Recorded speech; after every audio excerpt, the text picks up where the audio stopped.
What's going on, guys? I'm Sean. I'm here with my boy Steve, and we are the Real Ghost Guys. All right, today is a different type of video. It's a little bit off of the beaten path that we're usually on, which is horror related. Yeah. But this, no way this could be scary. Yeah, this is definitely a topic that has always intrigued me, I think. So, Okay. This is like Sean's idea right now, so I'm going with it. I think it's something that, like, especially right now, is very popular. A lot of people are talking about it with the recent discoveries and leaked government information. But today, the video that we are going to be watching is about aliens, extraterrestrials, UFOs, E.T. phone home. Smell me finger. aliens. That guy. That's right. And of course, we always go and check out our faithful channel, the Y-Files. Yeah. So we've got a video from the Y-Files today and our good buddy Hecklefish. And this video is going to be about the Virginia UFO crash. I don't know if I'm saying that right, but we'll find out soon. Alien contact, government denial, and cover-up.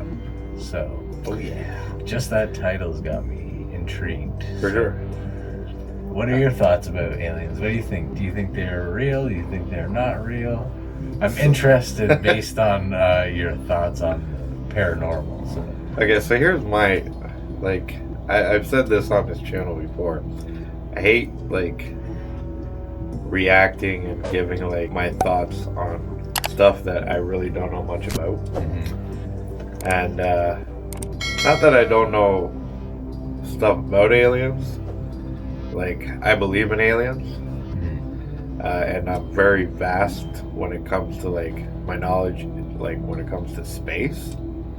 But, just specifically on aliens landing on Earth, I haven't really... Yeah. Dabbed into that stuff, right? Because I don't believe they've ever been here. Okay.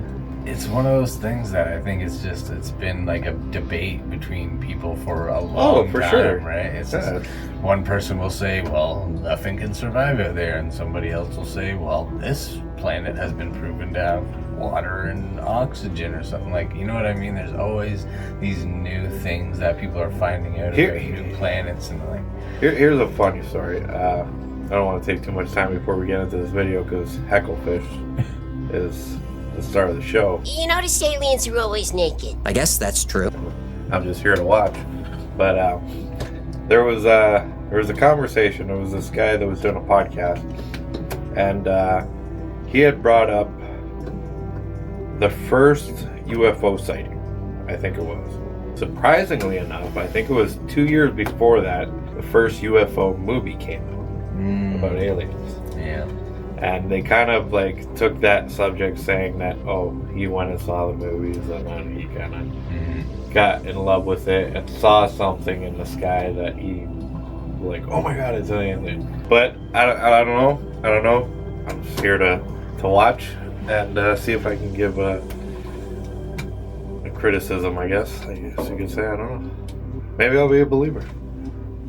Yeah, I'm excited. But then again, I am a believer. I do believe in you. So. All right. There we go. With that being said, let's get into way too much time. We might have to edit some of that. All right, let's get it started. All right, Y-Files, Hecklefish, let's do this. The North American Air Defense Command, known as NORAD, was established in 1958. It was to provide early warning and defense against Soviet bombers and missile launches. But it wasn't long before NORAD would be monitoring skies around the entire planet. Early in the morning, on January 13th, 1996, NORAD contacted Brazilian Air Defense to report an object entering the Earth's atmosphere about 200 miles northeast of Sao Paulo. When asked what type of object, NORAD said it was unidentified.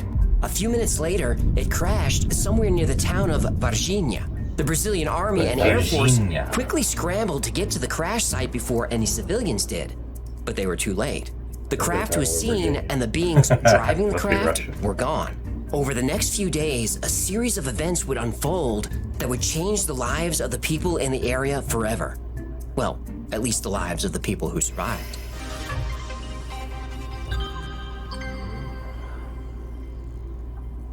Virginia is located... Hold on. What? I'm looking at that word in a teleprompter and, I see. I thought it said... It doesn't... Right. Okay, so the town is Virginia. Go on. Virginia. Fine, whatever. Just do me a favor. Put the name of the town in the thumbnail, all right? It'll definitely get clicks. It probably would. Like, how about Strange Object Enters Virginia? Virginia. Or The Mysterious Virginia. Virginia. You're pretty mysterious. Okay. Go ahead. I'll behave. Virginia is in the southern region of the Brazilian state Hello, of Becca. Minas Gerais. Its population of about 135,000 makes it one of the largest cities in the region. Its economy is mostly based on agriculture. Coffee, corn, and soybeans are the main crops grown on the many farms that surround the city. One of those farms is owned by Eurico and Aurelina de Freitas. It was early in the morning, before sunrise, when Aurelina heard the cows running around the property sounding agitated. She looked out the window and saw hovering above the pasture a cigar-shaped object. She grabbed her husband Eurico. They said the shape of it reminded them of a submarine, and it was about the size of a school minibus. The object was billowing white smoke and seemed to have trouble maneuvering. The two watched the craft for an hour before it disappeared over a ridge not far from the farm. On the other side of that ridge... So it's interesting that he said like a cigar-shaped thing, because when you probably heard about this, but there was an asteroid that came close to Earth like a few years ago, and they nicknamed it Oumuamua, and it was supposedly like from another galaxy, right? And it had made its way over to us, but some people had thought that it might be like an alien spacecraft that came from another galaxy, right? And it was kind of like elongated cigar shape, basically. So it was kind of interesting. I don't know if they kind of played it off of this whole scenario with that, but well, just a little observation that I made. I gotta sound like I know something, because I don't really know much about it. Carlos de Souza was driving to the airport when he heard a strange, muffled rumbling. He thought something was wrong with his truck, so he stopped. Then he realized the sound was coming from a cigar-shaped craft about 300 feet in the air, and it was losing altitude. The object had windows along the side and what appeared to be a long crack running through the middle of it. Out of the crack, white smoke was pouring out. Carlos thought this was strange because the smoke from a fire or an engine failure would be black. The rumbling sound made by the craft occasionally sputtered. It was clearly struggling to stay in the air. Carlos jumped back in his truck and followed it. It eventually passed over some small mountains, went into a steep dive, and disappeared. After a few minutes, Carlos found a dirt road that led to the area where it went down. He came over the crest of a hill and saw wreckage spread out over a wide area. Carlos began running to the crash site, which was a few hundred feet from the road. At first, he thought it was a small plane. He was a pilot himself, so if there was a crash, he wanted to help. But it only took him a few steps to realize this was no plane. In the air was a heavy stench of ammonia and sulfur, like sour rotten eggs. The odor was so strong that he had to wrap his shirt around his mouth to breathe. And even then, the smell stung his eyes and made them water. Debris was everywhere. Pieces of metal that looked like aluminum, but even lighter. Carlos grabbed a large sheet that had almost no weight to it. It looked like aluminum foil. He crumpled the sheet and dropped it. As soon as he released it, the metal unfolded and went back into its original shape, and then floated to the ground like a feather. Carlos started making his way toward the larger pieces of debris to search for survivors. But before he could take more than a few steps, the rumbling of trucks caught his attention. A convoy of military vehicles tore across the field and began establishing a perimeter. Soldiers with guns raised shouted for Carlos to get away. Carlos briefly protested, but only briefly. He was staring down the barrel of a rifle not 6 inches from his face when he raised his hands and slowly backed away. Shaken, Carlos left the scene and stopped to grab a cup of coffee to try and collect himself. After a few minutes, 2 men approached. Carlos described them as tall and neatly dressed in dark suits. Men in black. Yep. Men in black. The men told Carlos that they know who he is and where he lives. They know his wife, his daughter. They told him that he's to forget everything that he saw and never speak of it. Carlos was terrified. He nodded that he understood. Then the strangers got into a black car with no license plates and drove away. And Carlos would keep what he saw a secret for 26 years. Meanwhile, back at the crash site, the Brazilian military was hard at work gathering the wreckage. The craft was definitely big enough to hold a small crew, so the order went out to search for survivors. There were survivors, but the soldiers wouldn't find them, at least not near the crash. Those survivors were already in town. Just a few hours after the crash, authorities started receiving strange reports from residents in the area.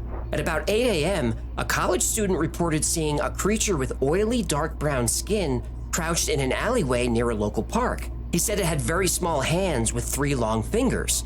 It was between 4 and 5 feet tall and had no hair or clothing. Yeah, I don't know how you humans deal with pants. I'd like to let it all hang out. Okay, that's enough. Prude.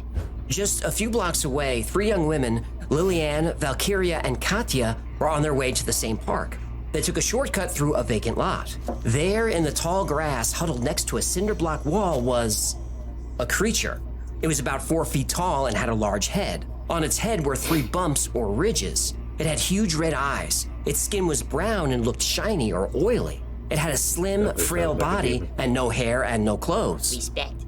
The girls weren't sure what this thing was, but when they approached, it looked right at them. The girls were frozen in fear, unable to move or speak. Though it made no sound, the girls were able to hear this being or feel its thoughts. They could feel that it was frightened, in pain, and needed help. The girls tore out of there terrified. They burst into Katya's house and told her mother that they had seen a demon. The 4 of them returned to the lot, but the creature was gone. However, Katya's mother found a strange footprint. It wasn't a human footprint. Whatever this thing was, its feet had 3 long toes. The girls described the creature to an artist who created this now famous picture. Even though the creature was gone, there was a heavy odor of ammonia that lingered. Katya's mother said she couldn't get the smell out of her nose for days. A few hours later, military policemen Eric Lopes and Marco Cherez were patrolling the area. Suddenly, a small humanoid creature with dark skin darted across the street. Marco jumped out of the car and managed to grab it. They restrained the creature and rushed it to the hospital where, according to reports, it died. Almost immediately, Marco started feeling ill. He said his skin felt greasy even though it wasn't, and there was a lingering smell of ammonia that stayed with him. Over the next 2 weeks, his condition worsened and he was admitted to the hospital and placed in intensive care. None of the doctors could figure out what was wrong with him or how to help. Finally, at the age of 23, Marco Cherez died of an unknown cause. The doctors said an autopsy wasn't necessary and ordered a closed casket service. They also had his body buried immediately. They said this was to protect public health. They did make his blood tests available. His blood contained 8% of unknown toxic substances. And that was the first death caused by the Varginha UFO incident. But it wasn't the last. Several calls came into the fire department about a wild animal on the loose near the park where the girls saw the creature. 4 firemen were dispatched to look for it. When the firemen arrived on the scene, there were 5 civilians watching the creature that had gone down a steep embankment toward a densely wooded area. They said it made a buzzing sound similar to bees. It took the firemen 2 hours to capture it. It kept running away, and the terrain was hard to navigate, and they were afraid of whatever this thing was. Everyone who saw it said it gave off a strong, offensive odor like ammonia and sulfur. Finally, the firemen were able to snare the creature in a net. By now, a military truck arrived from ESA, a military base a few miles away. Witnesses saw soldiers struggling with 2 black bags. One bag was squirming as if something was alive in it, but the other bag was still. The bags were heaved into the truck and it sped away. Immediately, the area was surrounded by military vehicles, and civilians were not allowed in or out of the area. Less than an hour later, a section of regional hospital was ordered locked down. Then 10 military and police vehicles arrived. The truck then pulled up close to the entrance, and 2 soldiers unloaded a black body bag. The bag was taken to the radiology department for x-rays. The x-ray technician on duty that day said the examination room was full of doctors, police, and military personnel. People were nervous and just staring at each other, afraid to speak. The tech was ordered to take x-rays of the bag, which he wasn't allowed to open. He did this, but then the military took the film. The radiologist never saw the pictures. He said he'd never experienced anything like that before or since. He was told to keep everything he's seen a secret as a matter of national security. Then, as quickly as they arrived, the military entourage left with the x-rays and the body bag. But the smell of ammonia and sulfur remained. The tech said the smell felt like it was inside his nose and lingered. In fact, that whole section of the hospital was closed to the public for another 3 or 4 days. No matter what the cleaning staff did, they couldn't remove the smell. They just had to wait for it to dissipate. By the way, one of the firemen who helped capture the alien died a few weeks later from unknown toxic poisoning. Senior military officials warned everyone involved. 50 doctors and hospital staff were put under strict non-disclosure agreements and told this was a training exercise. The doctors and nurses were threatened with prison if they ever spoke about what happened. Soldiers were reminded of their responsibilities to national security, and that if they spoke about what happened, it could be considered treason. These tactics worked because after the military convoy sped away from the hospital, there wouldn't be any new details about the story. Where the truck went, what was in it, who was involved, nothing. But 25 years later, a witness would come forward, and he would reveal details that nobody saw coming. Well, It took 25 years, but a soldier came forward who was close to everything. His testimony can be seen in the excellent documentary on this case, Moment of Contact, by filmmaker James Fox. And if you want to learn more about this story, I recommend you check it out, and there's a link below. The soldier who came forward refused to allow his name to be used, so he became known as Military X. But I found a very old report from Virginia local news which revealed his name. Now, I don't want to out the guy, so we'll just call him Raoul, which is close to his real first name. Raoul was part of the convoy that brought the creature to the hospital, and there he saw the alien in a box. It was covered, but it was between 4 and 5 feet tall. He was able to see its foot poking out. He said its skin was very dark red or brown and looked oily. He knew this wasn't human because its foot had only 3 toes. From the hospital, they went to the Eza military base, about 20 miles from Virginia. After they parked the trucks, Raoul and another soldier were called into the base commander's office. Their CO asked them what they saw. Raoul was frightened and not sure how to answer. He said he thought he saw a burnt man or something like that. His commanding officer told him, "That's not what you saw. You saw something supernatural." Raoul was told that if he reveals what he saw to anyone, the consequences would be severe. The following day was very strange at the base. There were Navy trucks and helicopters there, which was unusual. There was a lot of activity, a lot of unfamiliar faces. People were on edge. Early that morning, Raoul and the convoy left Eza and went to a SpaceX Army base in Campinas, about 2 hours away. What? They went from vagina to the penis. Virginia, Campinas. Tomato, tomato, Virginia, vagina. The algorithm is gonna punish you for this one. Well, they are now. From Campinas, Raoul didn't know what happened to the creature, though he had heard rumors. Rumors that would turn out to be true. Jose Manuel Fernandez was an air traffic controller at the base during this time. He said 2 helicopters left the base, went to Virginia, and returned with what he didn't know, but he thought it was some kind of rescue mission. Then something happened that Jose had never experienced. A large plane was coming in, but it didn't have authorization to land. Jose's supervisors told him to allow it anyway. The plane landed and boxes were loaded onto it. Then it took off again, and that was it. The trucks, the helicopters, and all the extra people just left. Jose asked what this was all about, and he was told it was a secret mission, and that was all he needed to know. But Jose does remember what kind of plane landed. He called it a USAF plane. A USAV? What kind of a plane is a USAV? Well, that's what Brazilians call it, USAF, or USAF, That's the United States Air Force. One of the facts that's agreed on by the witnesses from the military is that the United States immediately took over the operation, whatever the operation was.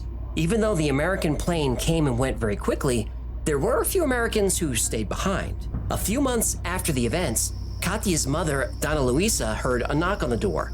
She opened it, and 4 men shoved their way in. She described them as foreigners, neatly dressed in dark suits and pushy. One held a clipboard, the other carried a briefcase. They told her that they were there to make a proposal.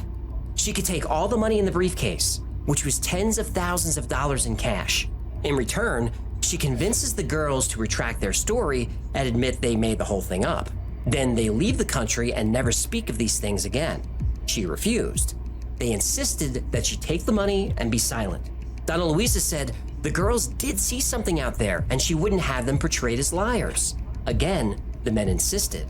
As they continued to press the issue, they became very frustrated and Donna Luisa started to become frightened. She told the men to leave her house or she would call the police. Finally, and very suddenly, they left. Another well-respected family just a few blocks away reported seeing an object in the sky on the evening the aliens were captured. They said the object was the size of a bus, circular and metallic. It hovered just a few hundred feet above their house.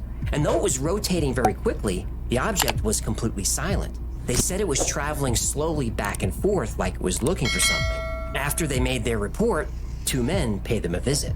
They asked a lot of questions and talked to the family for hours. And just before the strangers left, they said, what you saw didn't happen, and this conversation never happened. They implied that if they spoke publicly, it would be very bad for the family. And to this day, the family insists that this entire story happened, but they refuse to give their names. A key to this entire story is Eric Lopes. He was the partner of Marco Cherez, the young military policeman who died after touching the alien. Lopes is one of the only people alive who can confirm the story. He was there when the alien was captured. It was in his car when they drove it to the hospital, and he helped carry it in. For 25 years, he's refused to speak about the incident. When James Fox and his crew showed up at his house to ask him about what happened, he was so agitated, he threatened to shoot them if they didn't leave him alone. The Virginia UFO incident has been called the Brazilian Roswell. It's considered to be the most compelling case for UFOs and aliens in history. Or is it? And here's the truth. The Virginia UFO incident became a world-famous case in 1996, and with the documentary Moment of Contact being released, it's once again on people's minds. But how much of the story is true? Well, this is a difficult case to prove and disprove. The fact is, there's not a single piece of physical evidence to support that any of this happened. The entire story is based on witness testimony that, over the years, has been less than consistent. You'll hear some documentaries say that the witnesses have no reason to lie because they haven't made any money for their story. That's not true. Quite a few witnesses have been compensated over the years. In fact, the Wall Street Journal reported that the girls who found the creature wouldn't give an interview for anything less than $200, something they later denied. About those girls, it's important to know that there was no Virginia UFO incident before the girls' story was made public. It was only after they were covered on a popular TV program that other witnesses came forward. And those witnesses described the aliens the same way the girls did. So the new witnesses either saw the same alien, or they were lying and building on other stories they heard. There's no way to know for sure. But when the girls reported the creature, they never said it was an alien. There was no mention of a UFO. They thought the creature looked like a demon. At the time all this was happening, people in the area were obsessed with a cryptid called Chupacabra, which was getting a lot of coverage. It was a local UFO researcher who proposed that what they saw was an alien. The official explanation is that the girls actually saw someone locals called Mudinho. Mudinho means little mute. His real name is Luis Antonio de Paula. He was a mentally and physically disabled man who would spend hours crouching and looking at small objects on the ground. He lived where the girls saw the alien. In fact, he still lives there. He doesn't live near the location, he lives at the location. The day they saw him, there was a major storm passing through the area. So much rain fell that some parts of the town were flooded. It could be that Mudinho was covered in mud, which was known to happen, and he scared the girls. Now, the girls say that it couldn't have been Mudinho because they know him and wouldn't mistake him for an alien. But in the original report, they said they didn't know him. And when they first saw him, they thought he looked like a demon. They said the same thing about the alien. They may or may not be lying intentionally, but one of their versions of the story is wrong. And this isn't surprising. It's a 26-year-old case. Witness reports are all over the place. This was a huge story in 1996. It made international news. People's memories change over time. If you read an interesting detail about this case, you may, even unknowingly, add that detail to your version of the story. Tell that story enough times, your brain will actually create a false memory to support it. When Katya's mother first told the story about the men trying to bribe her to get her daughters to retract their story, she said they implied there would be a payment. Later, the story included a briefcase full of cash. Now, did she forget this detail early on? Or had she been hearing stories about the men in black for so long that the briefcase found its way into her memory? Side note, The weather conditions make it unlikely that anyone saw an alien footprint in the mud, but who knows, stories vary. Some witnesses gave statements that they later denied. Others denied seeing anything, but then later came forward. And other witness reports don't fit the timeline at all. The couple who first saw the UFO over their farm, they said it happened a week earlier. It's possible they aren't remembering correctly, but if I saw a UFO hovering over my house for an hour, I'd remember every detail about that day. Memories are stored with emotion. The more emotional the event, the more likely you are to recall it. People who lived through the JFK assassination or the 9/11 attack know exactly where they were when they heard the news. People vividly remember the days their children are born, and vividly remember when their parents died. Emotions create memories. Now about Marco Cherez, the young officer who died after touching the alien. It's said that he was perfectly healthy and suddenly became ill. That's not true. He had a cyst on his arm that became infected.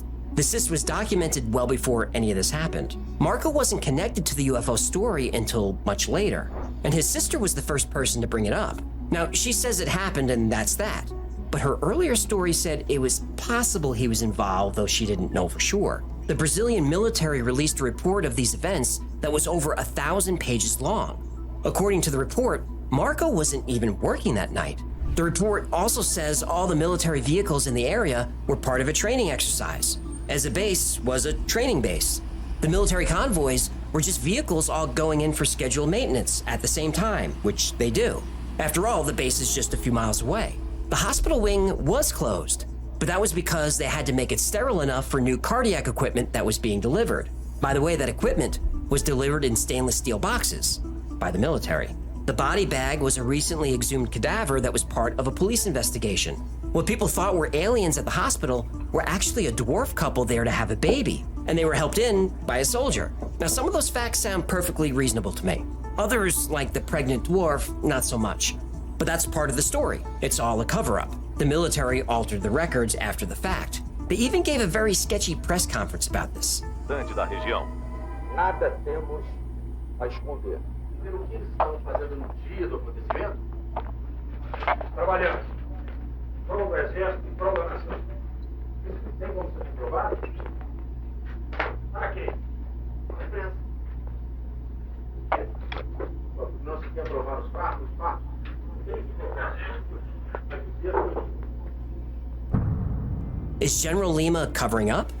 He acts like it. But if there really wasn't anything weird about this incident, the general would be pretty irritated that he'd have to deal with any of this. So how you read him and any of the witnesses really comes down to your point of view and toward which side you lean, skeptic or believer.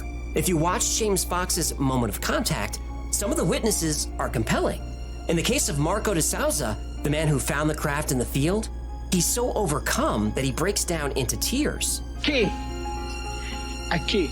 Aqui, ó. Here. Aqui, aqui, ó. Here. Aqui, ó. Aqui, foi aqui, ó. Aqui, ó. Uau. Foi aqui, ó.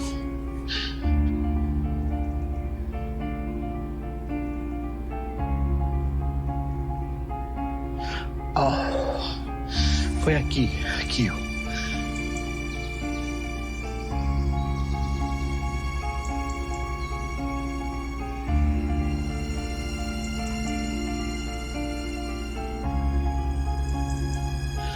Eles morreram aqui.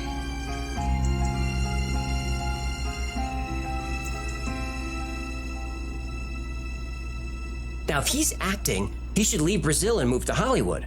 Fox gets statements not just from local residents, but from doctors and people in the military. They all say it happened, and they give vivid details about what they saw. Yes, some people won't talk. Others talk, but with their faces blurred and voices changed. But some people put their names and faces out there for everyone to see. Now, it's been so long that these people could be misremembering, but they don't come across as liars. But there's no way to tell if what they're saying is true. There is one man who could settle this entire case once and for all, Eric Lopes. He was driving the car when Marco Cherez captured the alien. He saw everything, but he's willing to shoot people who want to talk to him about this. Is he afraid?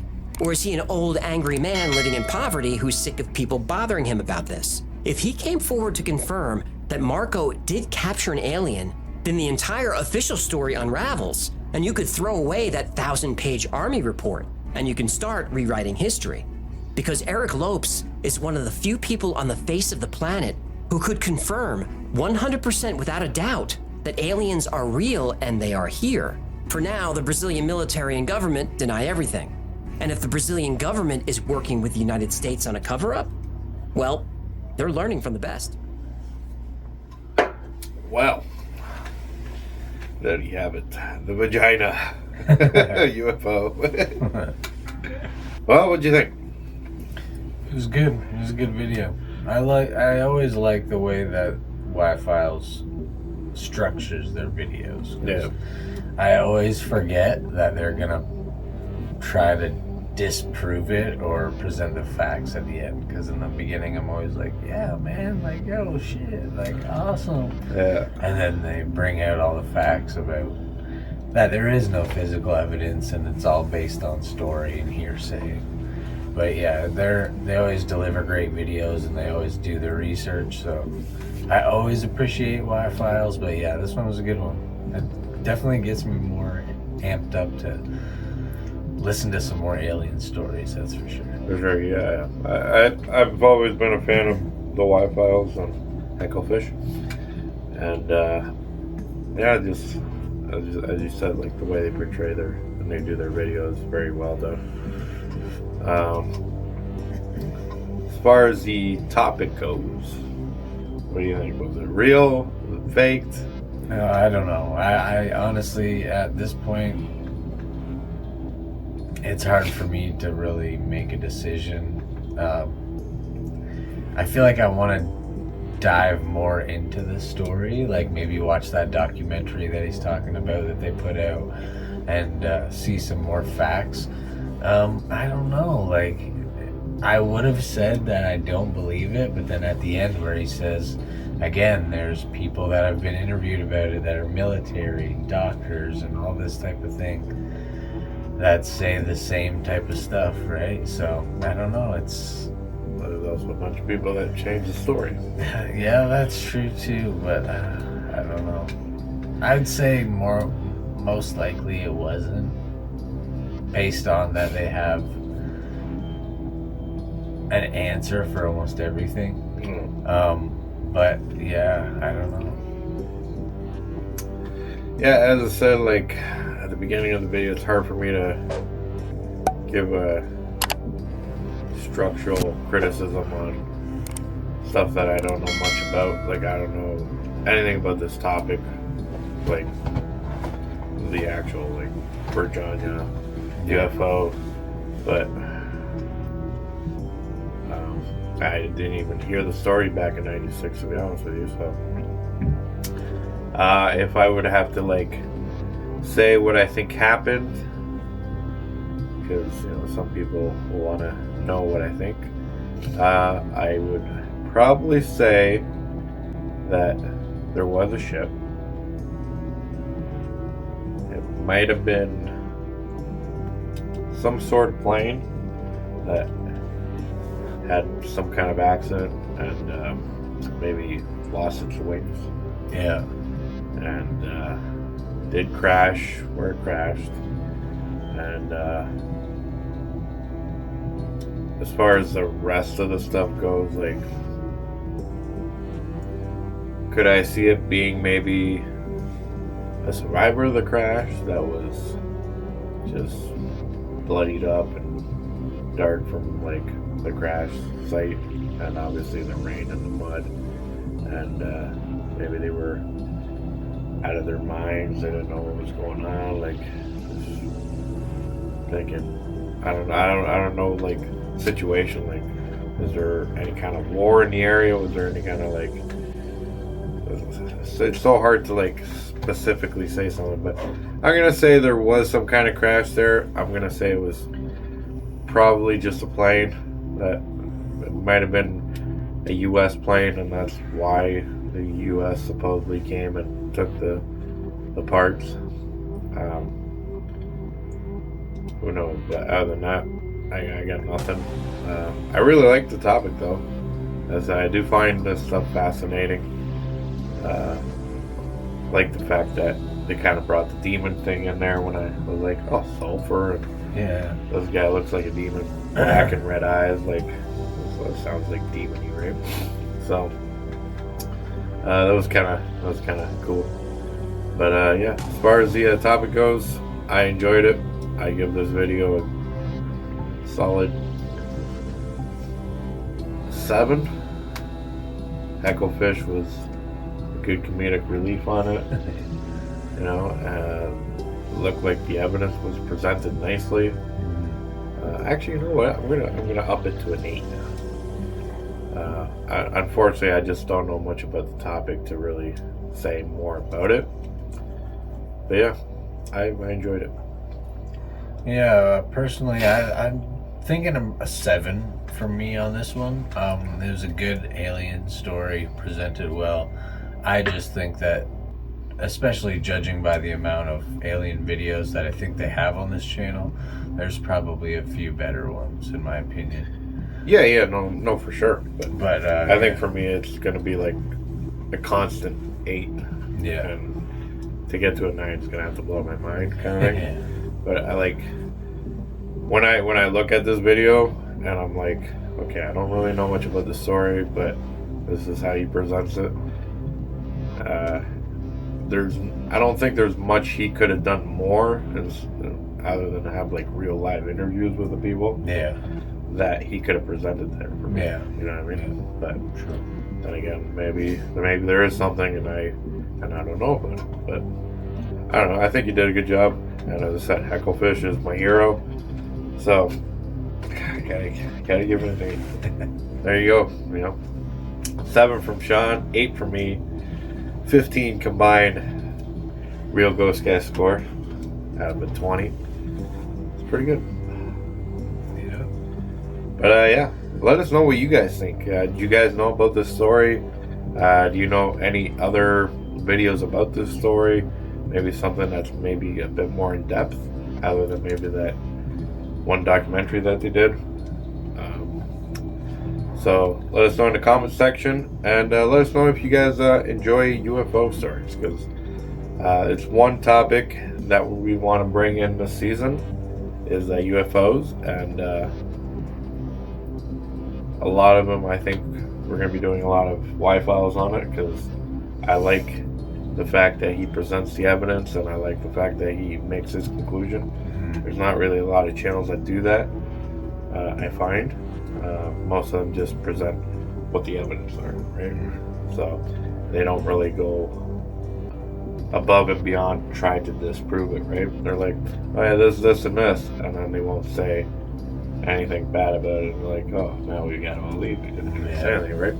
So let us know what you guys thought, and yeah, I think that's all I got. That wraps up our first alien video.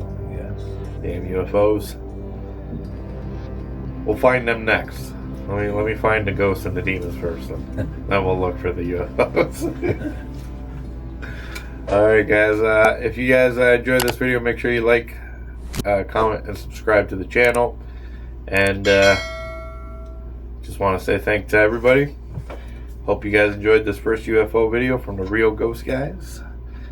And you think we should eventually make a new channel, call ourselves the Real UFO Guys or something?